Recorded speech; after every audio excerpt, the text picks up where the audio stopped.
혹시 챗 GPT한테 오늘 저녁 뭐 먹지? 같은 정말 간단한 질문 한번 던져보신 적 있으세요? 네, 그럼요. 자주 쓰죠. 우리가 그냥 무심코 던지는 그 질문에 답을 하려고 지구 반대편 데이터 센터가 아파트 한 동 있을 전기를 순간적으로 확 빨아들인다면 이거 좀 믿어지시나요? 하하하하. 그 비유가 아주 정확하네요. 오늘은 바로 그 이야기. AI가 일으킨 이 거대한 나비 효과가 어떻게 원자력 발전의 시대를 다시 열고 있는지 청취자께서 보내주신 자료들을 가지고 좀 깊게 들어가 보려고 합니다. 네, 아주 흥미로운 주제죠. 보내주신 전문가 대담 영상을 보니까요. 모든 이야기의 시작이 바로 AI 데이터 센터더라고요. 맞습니다. 근데 이게 단순히 전기를 많이 쓴다, 뭐 이 정도의 문제가 아닌 것 같아요. 왜 전 세계, 특히 미국이 이 문제의 해법으로 갑자기 원자력, 그것도 소형 모듈 원전이라는 SMR에 다시 열광하는지 그 연결고리가 가장 궁금했습니다. 아주 정확한 지적이십니다. 이건 그냥 전력 소비의 양에 대한 문제가 아니거든요. 아, 양의 문제가 아니다? 네, AI 데이터 센터가 요구하는 그 전기의 질이 완전히 새로운 게임의 판을 열었다. 이렇게 봐야 합니다. 그리고 그 판의 가장 강력한 선수로 원자력, 특히 SMR이 등판한 거죠. 그렇군요. 더 나아가서 이 거대한 흐름 속에서 왜 하필 한국 기업들이 가장 큰 기회를 맞이하게 되는지 그 지정학적이고 산업적인 배경까지 짚어보는 게 오늘 이야기의 핵심이 될 겁니다. 와, 정말 거대한 연쇄 반응이네요. 모든 게 AI에서 시작되는 거군요. 네, 그렇습니다. 그럼 그 첫 단추, 데이터 센터가 대체 전기를 얼마나 쓰길래 이런 위기설까지 나오는지 그거부터 좀 짚어주시죠. 우리가 구글 검색 한번 할 때 쓰는 전기를 1이라고 한번 해볼게요. 네, 그러면 챗 GPT 같은 생성형 AI에 질문 한번 하는 건 적게는 10배, 많게는 100배의 전기를 쓴다고 알려져 있습니다. 100배요. 와, 상상도 못했네요. 이게 수억 명의 사용자가 동시에 질문을 던진다고 한번 생각해 보세요. 데이터 센터는 말 그대로 전기를 거의 진공청소기처럼 빨아들여야 하는 겁니다. 그 정도면 정말 미국 전체 전력망이 휘청거릴 수도 있겠는데요. 맞습니다. 실제로 미국 일부 주에서는 전력난이 현실이 되고 있어요. 여름에 전력 사용량이 급증하면 데이터 센터에 미안하지만 지금은 전기 공급을 좀 줄여야겠다 이렇게 통보하는 일까지 벌어지고 있거든요. 와, 심각하네요. 상황이 이렇다 보니까 잔료에서도 나온 것처럼 트럼프 전 대통령이 빅테크 CEO들을 불러 모아서 너희들이 쓰는 전기니까 너희가 직접 발전소를 지어라 이렇게 압박했다는 얘기까지 나오는 겁니다. 기업이 직접 발전소를요? 네, 실제로 마이크로소프트나 메타 같은 회사들은 아예 수십 년짜리 장기 전력 구매 계약을 직접 맺고 있어요. 전력 확보 전쟁에 뛰어든 거죠. 기업이 직접 발전소 계약까지 맺을 정도라니 정말 심각하군요. 그런데 아까 전기의 양뿐만 아니라 질도 중요하다고 하셨잖아요.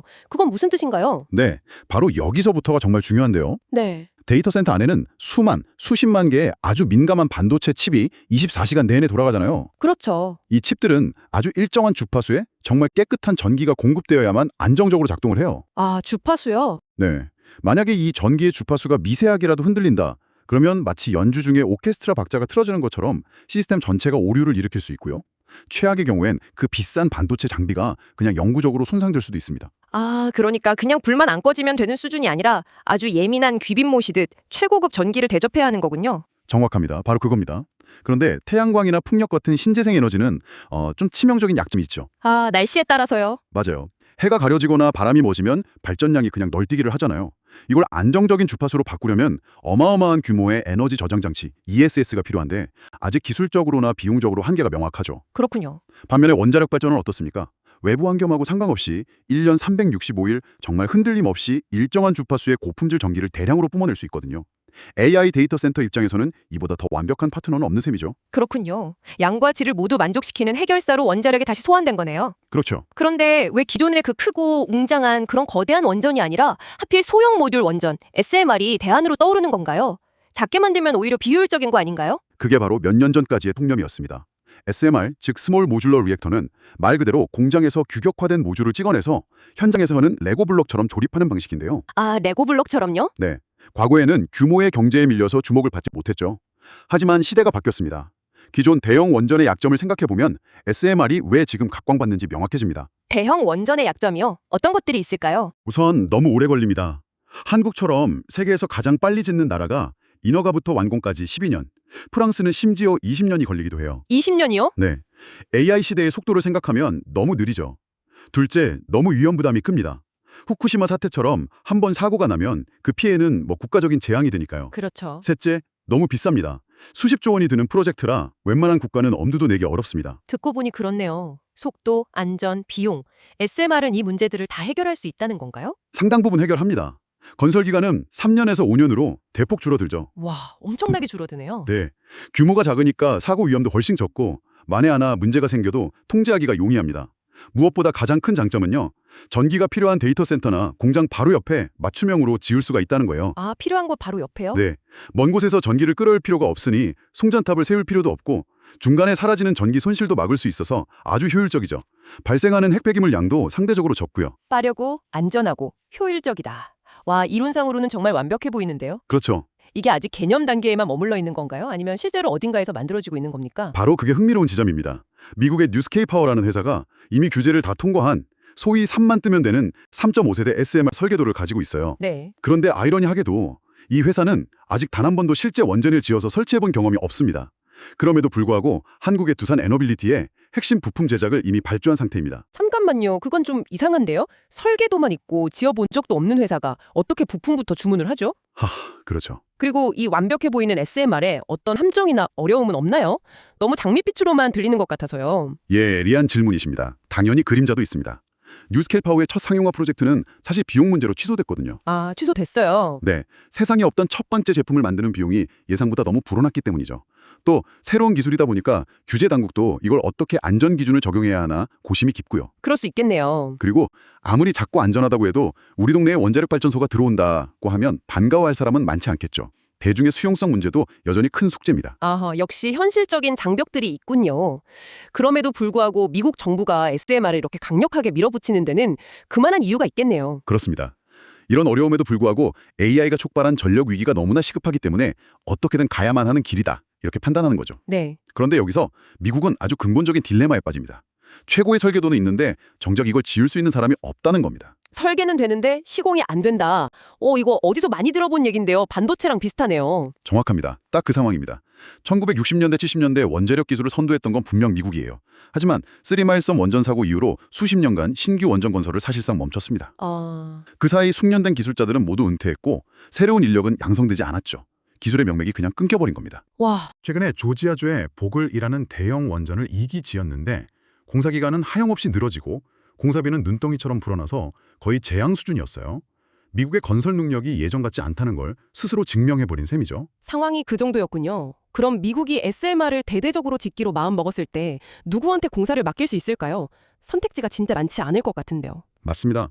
글로벌 플레이어들을 한번 살펴볼까요? 우선 기술력이 있는 중국과 러시아. 거긴 안 되죠. 그렇죠. 안보 문제 때문에 자국의 핵심 에너지 인프라를 이들에게 맡긴다는 건 상상조차 할 수 없는 일입니다. 바로 제외되죠. 그럼 남는 건 뭐 프랑스나 한국 정도겠네요. 그렇죠. 그런데 프랑스는 자료에서도 세상에서 가장 느린 나라라고 표현될 만큼 악명이 높습니다. 하하, 가장 느린 나라요? 네, 영국에 지어주기로 한 원전은 10년 넘게 지연되고 있고 핀란드에 지은 원전도 마찬가지였어요. 약속한 공사기간과 예산을 맞춘 전례를 찾아보기가 힘듭니다. 와, 그럼 남는 선택지가 진짜로 하나밖에 없네요. 바로 한국입니다. 한국은 미국의 핵심 동맹국이면서 동시에 세계에서 유일하게 약속한 기간과 예산 안에 완벽하게 원전을 지어내는 국가거든요. 아, UA 원전이 있었죠. 맞습니다. UAE 바라카 원전 사업을 통해서 그 능력을 전 세계에 증명했죠. 메이드 인 코리아 원전은 이제 약속한 돈으로 약속한 날짜에 최고 품질로 지어주는 신뢰의 상징이 된 겁니다. 그렇군요. 결국 미국의 기술과 한국의 건설 능력이 만날 수밖에 없는 구조라는 거네요. 최근에 뭐 현대건설이나 두산 에너빌리티 같은 기업들이 주목받는 이유가 바로 이 거대한 그림 때문이었군요. 맞습니다. 수주 산업의 특성상 실제 계약이 나오기 전부터 이런 기대감만으로도 시장이 움직이는 거죠. 네. 마치 6년근 인삼 농사를 짓는 농부가 매년 밭을 하나씩 늘려가면 6년 뒤부터는 해마다 꾸준한 수확이 보장되는 것과 같은 이치입니다. 미국의 원전 르네상스는 한국 기업들에게 수십 년간 이어질 수 있는 거대한 먹거리가 될 수 있는 거죠. AI에서 시작된 이야기가 한국의 건설 산업까지 이어지는 흐름이 정말 흥미진진합니다. 그런데 이 파급 효과가 여기서 그치지 않는다고요? 발전소를 짓는 것 말고 또 어떤 분야의 기회가 있다는 건가요? 발전소는 전기를 만드는 공장일 뿐이잖아요. 그렇죠. 그 전기를 각 데이터 센터와 가정, 다른 공장으로 실어 나르려면 완전히 새로운 도로망, 즉 전력 인프라가 필요합니다. 여기서 두 번째 거대한 시장이 열립니다. 전력 인프라라면 뭐 변압기나 전선 같은 것들을 말씀하시는 거군요. 맞습니다. 특히 전압을 바꿔주는 변압기 시장이 정말 뜨겁습니다. 미국은 1980년대 이후 대교 인프라 투자를 거의 안 해서 기존 변압기들이 대부분 40년, 50년 된 낡은 것들이에요. 와, 그렇게 오래됐나요? 네, 이걸 다 교체해야 하는데 거기에 AI 데이터 센터라는 신규 수요까지 폭발적으로 더해진 거죠. 근데 문제는 그동안 수요가 없으니 변압기 회사들이 줄줄이 문을 닫아서 공급 능력이 턱없이 부족하다는 겁니다. 지금 주문하면 제품을 받기까지 몇 년을 기다려야 하는 완벽한 공급자 우위 시장이 형성됐습니다. 수요는 폭발하는데 공급이 못 따라가는 상황이군요. 근데 변압기라는 게 그렇게 만들기 어려운 무슨 첨단 기술인가요? 공장을 막 늘리면 되는 거 아닌가요? 그게 그렇게 간단하지 않다는 점이 이 산업의 아주 재미있는 부분입니다. 네. 우리가 흔히 보는 전봇대 위 작은 변압기가 아니고요. 2, 3층 건물 크기만 한 초고압 변압기는 사실 첨단 기술의 집약체이면서 동시에 수공의 품에 가깝습니다. 수공예 품이요? 그 거대한 쇳덩어리가요? 네. 변압기의 심장이라고 할 수 있는 코일 부분은 기계로 감을 수가 없어요. 아, 정말요? 수십 년 경력의 고도로 숙련된 기술자가 직접 손으로 한 땀 한 땀 감아야만 그 성능이 나옵니다. 와, 이런 장인급 기술자는 하루아침에 만들어지지 않죠. 양성하는 데만 10년 이상이 걸립니다. 그러니 아무리 주문이 밀려도 생산량을 갑자기 늘리는 게 거의 불가능에 가깝습니다. 그렇군요. 결국 제품 가격은 계속 오르고 이 기술과 설비를 가진 HD 현대일렉트릭 같은 기존 기업들은 엄청난 호황을 누리게 되는 거죠. 와, 최첨단 AI 산업의 가장 밑단에 수십 년 경력 장인의 손길이 필수적이라니 정말 의외의 발견입니다. 그렇죠. 그럼 이제 마지막 퍼즐 조각이네요. 데이터 센터 내부로 한번 들어가 보죠. 그 안에서는 또 어떤 산업이 기회를 잡고 있나요? 데이터 센터에 가보면 렉이라고 부르는 거대한 캐비넷들이 끝없이 들어서 있습니다. 네, 본 것 같아요. 그 안에 엔비디아의 GPU나 인텔의 CPU 같은 반도체 칩들이 서랍처럼 빽빽하게 꽂혀 있죠. 이 수많은 반도체 칩들을 서로 연결해주고 전원을 공급하는 일종의 아파트 단지 내 도로망이자 기반 시설 역할을 하는 부품이 바로 반도체 기판입니다. 아, 그 초록색 판 말씀이시군요. 근데 그게 AI 시대에는 왜 더 중요해지는 거죠? AI는 더 많은 데이터를 더 빨리 처리해야 하잖아요. 네, 그렇죠. 그러려면 한정된 공간 안에 최대한 많은 반도체를 넣고 그 반도체들 사이의 거리를 최대한 가깝게 만들어야 신호 지연이 줄어듭니다. 그래서 기판을 그냥 평평한 단층집처럼 만드는 게 아니라 아파트처럼 10층, 20층씩 위로 쌓아 올립니다. 이게 바로 MLB, 즉 고다층 기판 기술입니다. 공간 효율을 극대화하기 위한 기술이군요. 맞습니다. 이 고다층 기판을 얼마나 높고 정밀하게 그리고 열을 잘 배출하도록 만드느냐가 AI 서버의 성능을 좌우하는 핵심 기술 중 하나가 된 겁니다. 네. 그리고 바로 이 분야에서 이수페타시스나 대덕전자 같은 한국 기업들이 세계 최고 수준의 기술력을 인정받고 있는 거고요. 그렇군요. 그래서 이 기업들의 미래 가치를 시장에 그렇게 높게 평가하는 거군요. PER의 40배가 넘는다는 게 이게 어떤 의미인지 좀 더 쉽게 설명해 주실 수 있나요? 네, 물론입니다. PER이 40배라는 건요. 투자자들이 이 회사의 현재 수익보다 미래 성장 가능성을 어마어마하게 높게 보고 있다는 강력한 신호입니다. 아, 이 회사가 지금 당장 1년에 100억을 벌지만 나는 이 회사의 미래 가치를 40배인 4천억으로 본다. 그래서 기꺼이 그 가격에 주식을 사겠다. 이런 뜻이니까요. 그만큼 AI 데이터 센터 기판 시장의 미래를 폭발적으로 성장할 거라고 확신한다는 거죠. 야, 설명이 정말 명쾌하네요. 감사합니다. 자, 그럼 오늘 길게 이어진 이야기의 조각들을 한번 맞춰보겠습니다. 네. 모든 것의 시작은 AI의 폭발적인 성장이었고 이것이 데이터 센터의 전력 수요를 급증시켰습니다. 이 문제를 해결하기 위해 양과 질 모든 면에서 뛰어난 원자력 발전, 특히 건설이 빠르고 안전한 SMR이 새로운 대안으로 떠올랐고요. 맞습니다. 그리고 이 새로운 시장에서 설계는 되지만 시공 능력이 없는 미국에게 온타임 온버짓의 신뢰를 주는 한국 기업들이 최적의 파트너로 부상하고 있습니다. 그렇죠. 이 거대한 흐름은 여기서 그치지 않고 장인의 손길이 필요한 변압기 같은 전력 인프라 산업과 아파트처럼 층을 쌓아 올리는 반도체, 기판 산업에까지 연쇄적인 기회를 만들어내고 있다는 것이 오늘 이야기의 큰 줄기였습니다. 네, 완벽한 요약입니다. 우리가 화면 속에서 가볍게 사용하는 AI 서비스 하나가 지구 반대편의 거대한 원자력 발전소 건설 계획을 앞당기고요. 네. 수십 년 경력 기술자의 손길이 필요한 변압기 공장을 밤낮 없이 돌리고 또 아파트처럼 층층이 쌓아올린 반도체 기판 산업 전체를 움직이고 있다는 사실 정말 놀랍지 않으신가요? 듣고 보니 정말 그러네요. 이건 디지털 세상의 혁신이 현실 세계의 거대한 물리적 인프라와 얼마나 긴밀하게 그리고 복잡하게 얽혀 있는지를 명확하게 보여주는 사례입니다. 네. 여기서 청취자께 마지막으로 이런 질문을 던져보고 싶습니다. 앞으로 우리가 마주하게 될 자율주행이나 양자 컴퓨팅 같은 또 다른 기술 혁신은 지금은 우리가 상상하지도 못하는 현실 세계의 어떤 산업을 뒤흔들고 또 어떤 새로운 기회를 만들어내게 될까요? 한 번쯤 생각해 보시면 흥미로운 질문이 될 것 같습니다.